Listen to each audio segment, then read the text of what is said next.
there. Welcome to Within Living's YouTube channel. My name is Lois, and I'm so happy that you are here.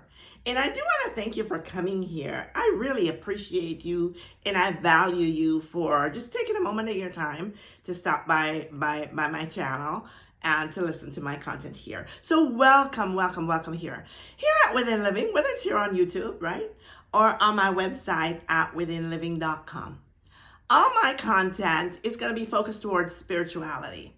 I'm here to support anyone on their spiritual awakening journey who may be looking for just some support to help them walk through this journey a little simpler. When I started my journey at age 8, almost 70 years ago now, I didn't really have a lot of people to guide me. I didn't have a lot of guidance. So I had to figure it out sort of on my own. And I just feel like I was sent to just come and offer support. So I'm here to serve you along that way, right?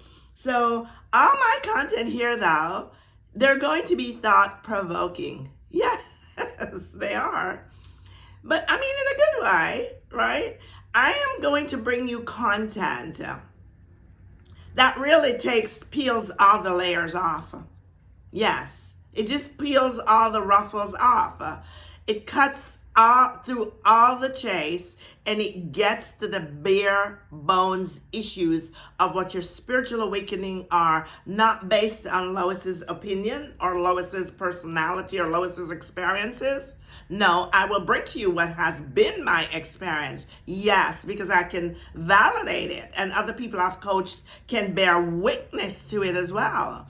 But I will bring it to you based on what has been revealed to me about basic universal life principles we call the laws of life that govern life, that are not taught to us on a regular basis. They just are not taught to us in church. They're not taught to us in school. They're not taught to us in most of the homes, not in society in general, right? But these things govern our lives. They're like the law of gravity governs our life. You understand it and you abide by it, it serves you and serves you well. You don't understand it and you violate it, it's still serving you, right? But maybe at a cost to you you wish you did not have to experience. That's all there is to it. So yes, my content is thought-provoking because I'm going to bring you content that is going to cause you to have to stop and think for yourself and maybe say, what's she saying? What's Lois saying? What she mean by that? So you don't question me so much. If you put the question in the comments box, I'll answer you. But my intent is that you go back within yourself and ask yourself. Yourself is God. It is the higher aspect of you. It is the infinite of you. You, my friend, you don't need no teacher, you know. You really don't need no teacher. You don't need no guides. You don't need no gurus.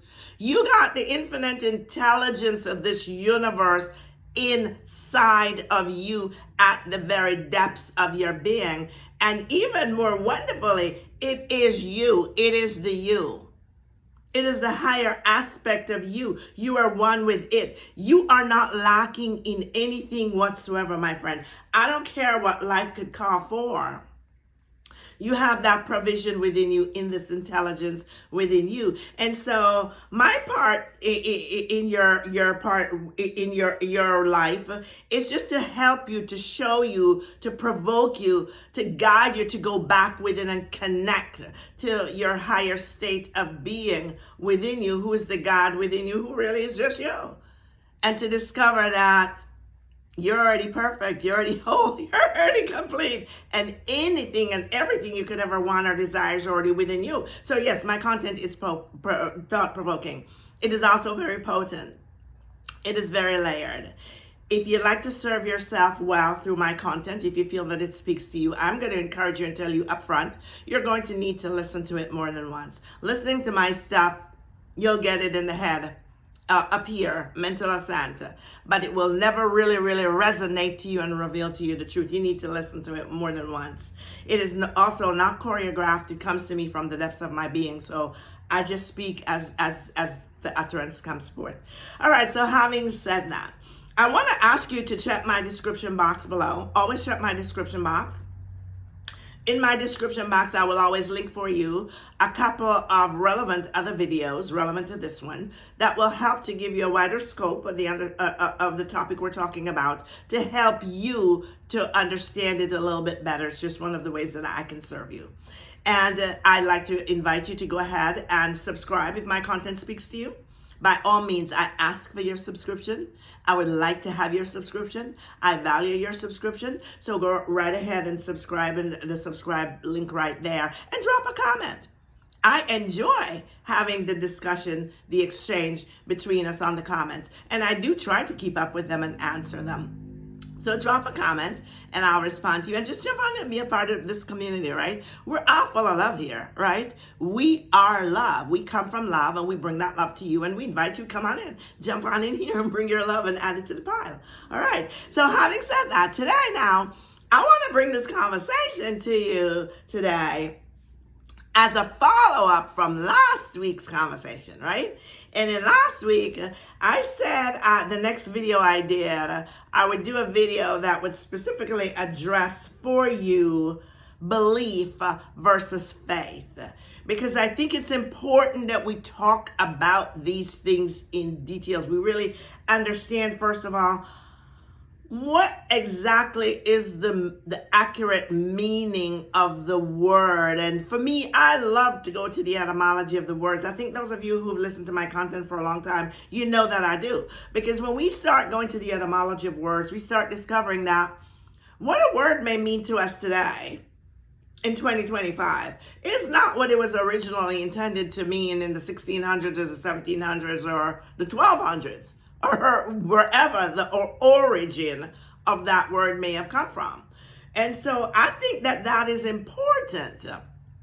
Why? I think it's important because we're dealing with the law, and the law is precise, okay? And I'm talking about the law of faith, or the law of belief. The law of faith and the law of belief, which is the law of belief, is the only thing that's going to manifest in your life. Affirmations don't manifest in your life. Visualizing don't manifest in your life. Scripting don't manifest in your life. Chanting don't manifest in your life. The numbers don't manifest in your life. The angels don't manifest in your life. None of those things manifest in your life. Drinking water a certain way, no. Those are all tools or techniques or methods or procedures. If we believe that one of them will work for us, that one of them will work for us. They're not working to do the manifestation. That's not what's happening. No. What they're actually doing is, again, the law says, as you believe, so you become. It is unto you as you believe. The law is just that, bare bones. And it is precisely accurate. It don't care what you believe, my friend. Does not care. If you believe a bold-faced lie and you persist in your assumption that that lie is truth to you, the law must prove it to you, that it must bear witness in your life to become an experience, a physical manifestation in your life that yes, it is true to you, even if it is not so for anyone else on the planet. It has to become true to you because it's the law. And the law is that precise. The law is God. The law is God. The law is the source. The law is the infinite. The law is the infinite intelligence. It's not separate from itself. It can't be. There's no separation at all in divine mind. There's no separation at all in the source. None. None. It's all the one. It's all the same. So when we don't understand words accurately, the accurate intention of them, and we're using them out of context, and particularly if we are affirming them, then the law must execute them in our lives absolutely accurately as we're affirming. It can't say, well, you know, honey, I'm really sorry about your interpretation of that is incorrect, or no, that is not the accurate application of that word. It can't do that for you. No, it just can't, right? So that's why I think it's so important for us to really look at words and understand words And when we understand them and we use them correctly, the law is so precise that last week we were talking about using that law, the law of assumption, which is the law of belief, which equals faith, which equals your conviction. It is only your conviction. It is only your conviction that will move your mountain. It is only your conviction that becomes your physical life experience, the manifestation, not the tools. Okay, so today, in looking at the word belief and faith, I'm going to be looking down. Okay, so bear with me on that because I did make some notes. I know this in my head, but I want it to be really, really accurate. Some things that I bring to you guys, especially when we're talking about words, I don't like just bringing them to you. I like to make some notes. So I jot down, not choreographed, no, but I made just a few notes to give you the analogies or the differences, the comparisons of the two distinctly different words. Okay, so here we go then. So I'm going to start with the word belief. And the word belief, the dictionary meaning for it is, and again, remember, I'm not going into the etymology of these words here for the sake of time. We would need like an hour or more, okay? So anyway, the dictionary meaning of the word belief says an acceptance that something is true or that something exists, okay? So pardon me, it is you accepting that something is true to you or gonna be true to you, or that something exists that you can't see. Okay? The word belief goes back to the word hope. And the word hope says it is a feeling of expectation and desire for a certain thing to happen. So again, the word belief says an acceptance that something is true, that something exists, right? And the word hope says a feeling or expectation of a desire for a certain thing to happen, a feeling or expectation and desire for a certain thing to happen. Now, it's interesting that the verb for the word hope means want something to happen. You want something to happen. So, like when you start affirming, here we go, talking about affirmations. I didn't see this one coming, but okay. So when you start affirming for something, right? You don't really originally, unless you're a master manifestor at that point, and you wouldn't be affirming, you'd simply be decreeing. But when you're starting out consciously manifesting and you are affirming, you're in hope. So you're saying, I believe it up here, but I'm not convinced. I'm not convinced. So you are affirming. And I'm taking it back to the verb that says you want something to happen, which the verb is the same for the word belief. It's saying, you know, I'm accepting that so-and-so is going to happen. I really want it to happen. I'm wanting it. I'm wanting it. Did you notice the emphasis I'm making, the word want? Okay. Now I'm going to take you to faith. And I'm going to take you to faith and conviction and show you the difference between belief, which really is hope, versus faith and conviction. Okay. So faith, the definition says, it's a complete trust or confidence in someone or something. And I want you to pay attention to the part where it says a complete trust or confidence in someone, right? Or something, because the someone is you. It's not someone outside of you. So you say, well, I'm really trusting in God. Well, who is God? Where's God?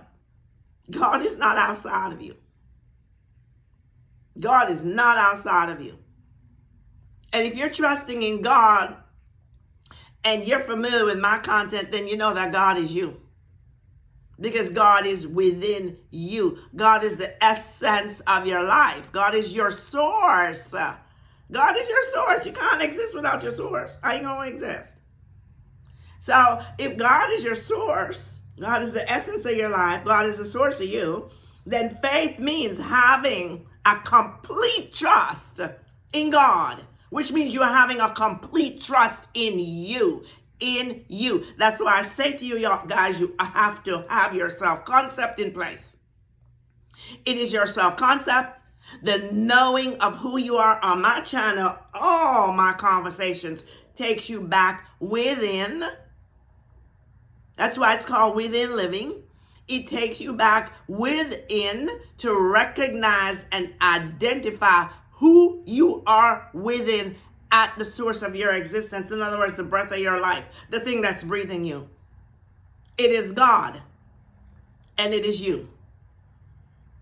And when you know this as a conviction, then this is why when I say to you, if you're manifesting something and you know who you are, you want it? If I want it, I'm having it. No questions asked. No. That's what I'm talking about. That is the faith that will move the mountain. That is the faith that will cut you through the chase of any kind of mental games, mental ascent. You don't need psychology. You don't need sociology. You don't need a guru. You don't need angels. You don't need numbers. You don't need anything except your faith. It is your faith that moves the mountain. Your faith and your faith and your faith alone. And your faith is operating for you consciously or subconsciously. Because every single thing you've ever experienced in your life, my friend, I'm here to let you know, it is the outward manifestation of your faith showing you this is who you believe you are within. This is who you're convinced you are. Okay, so going on here now. Conviction. The word conviction means a firmly held belief or an assumption, which takes us back to that law of belief, the law of assumption. The law of belief or assumption means accepting something without any evidence at all that it is true, here and now, are true to happen. So the conviction then is this firmly held belief that I don't care what's going on in the physical world. I don't care what the three-dimensional world is doing. I don't care what my ego is saying. My ego is not in charge of me. I am in charge of me. And if I say that I have this, then I have it. Why? Because I chose to receive it. I gave it to myself. I gave it to myself. And if I gave it to me, nobody can take it away from me. The only one that can deny me of experiencing it is me, and I'm not going to do that. So I have it. It's that unwavering conviction, my friend, that the thing you can't physically see yet is realer to you inside of you in the invisible world than it is outside of you. That's what it means to become. When you hear them talk in the manifesting community about becoming your desire, that's what it means. Or when they say you live in the end, that's what it means. That's really all it means. It means having such an inner witness that yes, I am one with this thing. I have it. I don't have to see it in the physical world to know that it's mine. No. I don't have to see it in the physical world to experience it. I'm experiencing it in the invisible world, because in the invisible world, it is so real to me that even if it didn't show up in the physical world, I'll be good with that. I'll be good with that because I have it. I have it. I have it. That's the faith. And in talking about faith, if we want to go now to the good book, right? The Bible. In Hebrews 11:1, it defines faith. And what does it say faith is? It says faith is the substance of the thing hoped for and the evidence of the thing not yet seen. So what exactly does that mean? What I just said. Faith is the substance. In other words, faith is this napkin right here. I'm wanting to manifest this piece of paper right here, right? I'm wanting to manifest it. I've taken claim to it. It's not my physical world yet, but I've taken claim to it by my faith that I have it. And it is so real to me in my faith that I can feel it. I can close my eyes. I can feel it. I can touch it. I can smell it. I feel the texture of it. I know the texture of it. I know it. I have it. And the evidence of this, my substance that I'm having the experience with inside of me, is then pushed out outside of me as the physical experience. And then the thing shows up in the three-dimensional world. When we manifest like this, we're talking about here what they call manifesting from the God state, right? And the God state is a totally different conversation for another time. But when we're manifesting this way, when the thing shows up, right, we don't go like, oh my God, it is so unsurreal. It is not unsurreal to me. It's natural to me. Why? Because it's always been a part of me. I'm intuitive to it. So when it comes, it's just like, okay. Why? I expected it to come, and I didn't give it any other choice but to have to show up. It had to come. So when it shows up, I'm not like just all over the place and emotional, and whenever you see that going on, then you know that that's your ego and that was not no real faith. No, because faith does not respond that way. It doesn't have to. I've always had it. Once I decided I wanted it and I took possession of it, I staked my claim to it. I don't care who and or what that was. It became mine.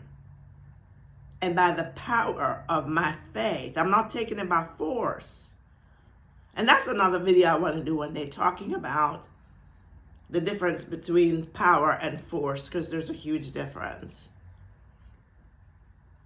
I took it by the power of who I am, of my energy, of my vibration, which I chose to focus on having the thing. You have to have it. You have to receive it. You have to accept it here and now for it to come to the physical world.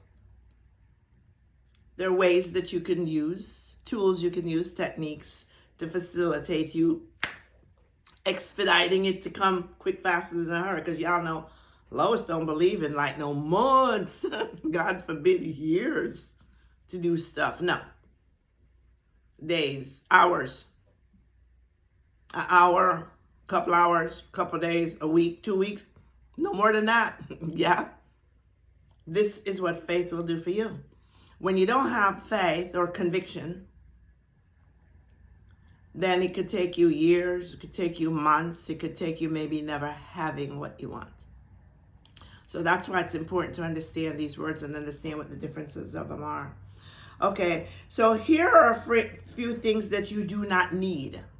And I really want to address these because a lot of people seem to still be hung up on them, and I believe that they hinder a lot of people from experiencing what they want. And it does break my heart when people come to me for coaching who've paid other people for coaching, and the information they got was just really bogus, and it traumatized them because a lot of them couldn't even afford to pay these monies. I don't want any of you to have to go through that. No, not at all. I'm not finding fault with anyone. I'm not judging anyone. I'm not criticizing anyone. Everyone have the right to do exactly what it is they're doing. But I have the right to bring the truth to you the way that I was sent to bring it. So here I'm doing it. And so I would just want to address a few things that you do not need. Don't let anybody tell you to get hung up on these things, because you don't. They'll deny you of living your best life, at least anytime soon. You don't need to fast, pray, and plead. Those are all religious rituals. Have nothing to do with anything. No. You don't need to visualize, especially when you're going to visualize and create your thought, your idea in your mind. It's the ego that is doing it. When you're impressing the subconscious mind, working in what's called the imagination, you depend on the subconscious mind to reflect in your mind the image of what it is receiving from you. If you're conjuring it up, then yes, that is still your ego doing it, and not the infinite. It's not wrong or right. People just need to understand the difference of what's going on. So when you're sitting, if you can consciously, logically think it up in your head and craft up these visions in your mind, who is doing that? That's your ego. It's not your subconscious mind. It's not how the subconscious mind works. That's not even who it is. It's not how it works. And if you're a person that have done any coaching or anything with me and understand affirming, you'll discover that as you are affirming, whatever that is you're affirming, when it starts becoming an impression received by your conscious logical mind, your subconscious mind will start reflecting it back to you in your mind. It will give you the image of the real deal. Okay, you don't need to burn candles. You don't need to clear chakras. You don't need to drink water a certain kind of way. You don't need to use salt. You don't need to get a tarot card reading. You don't need to call up the angels. You don't need to look for numbers. Again, I had a video talking about you don't need signs and symbols. Those are all signs and symbols. They can't come before your manifestations. You don't need none of that. You don't need any of that. You don't need to go to the palm reader to see what's coming up, because the palm reader is just reading your mind and telling you what you want to hear. That's all that is that's going on. And all of them other things I just mentioned. The only thing you need to do, my friend, in order to radically, drastically change your life is do the inner work, know who you are in your self-concept, detach from all the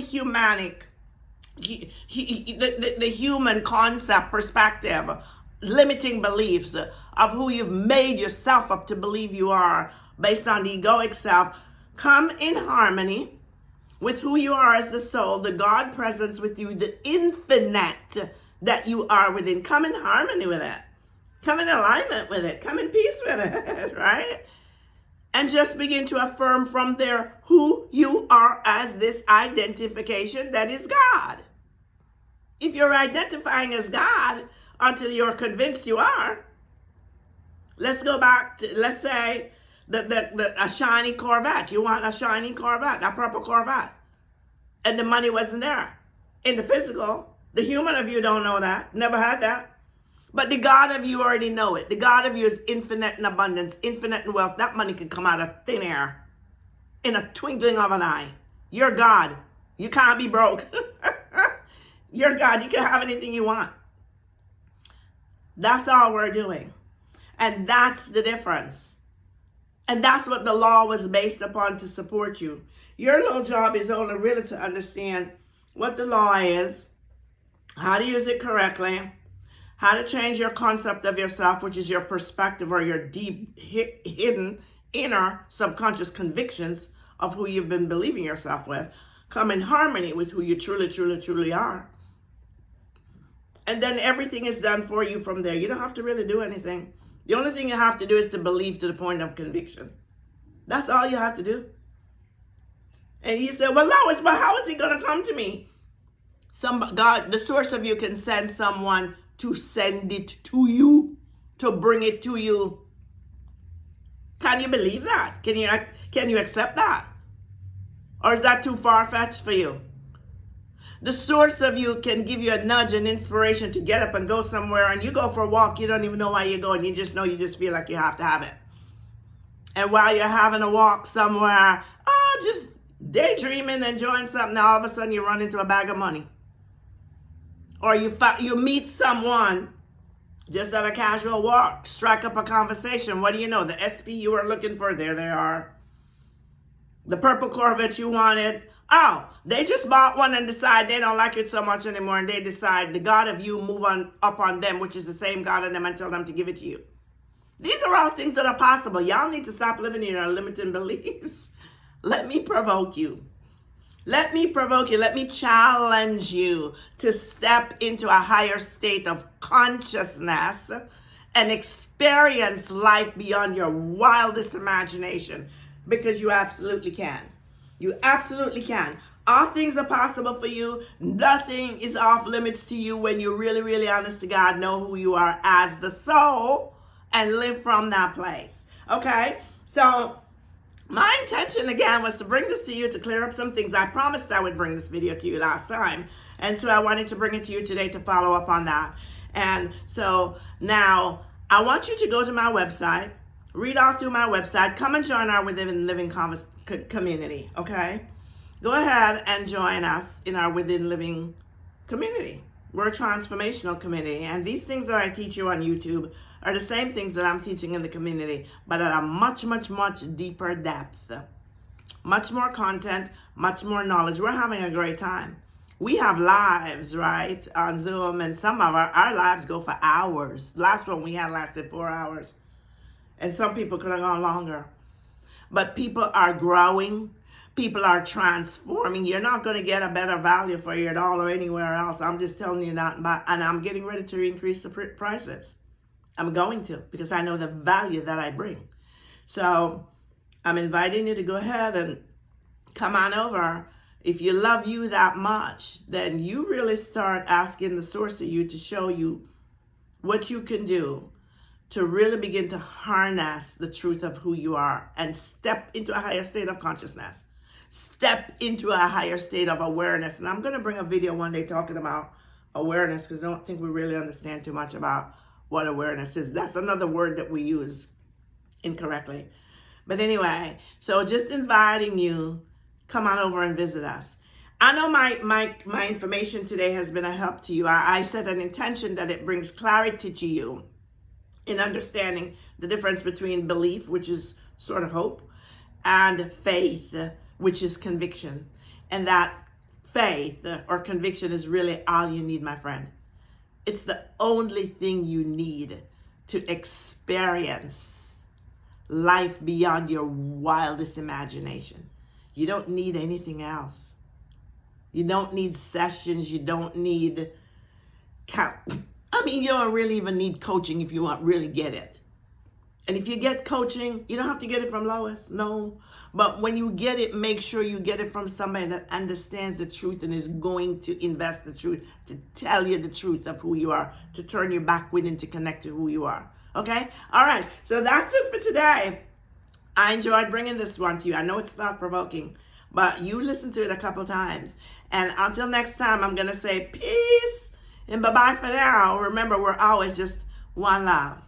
One love, one God. There's one God, one source, one love. And it loves perfectly, unconditionally. And I send that love to you today. So till next time, bye-bye for now.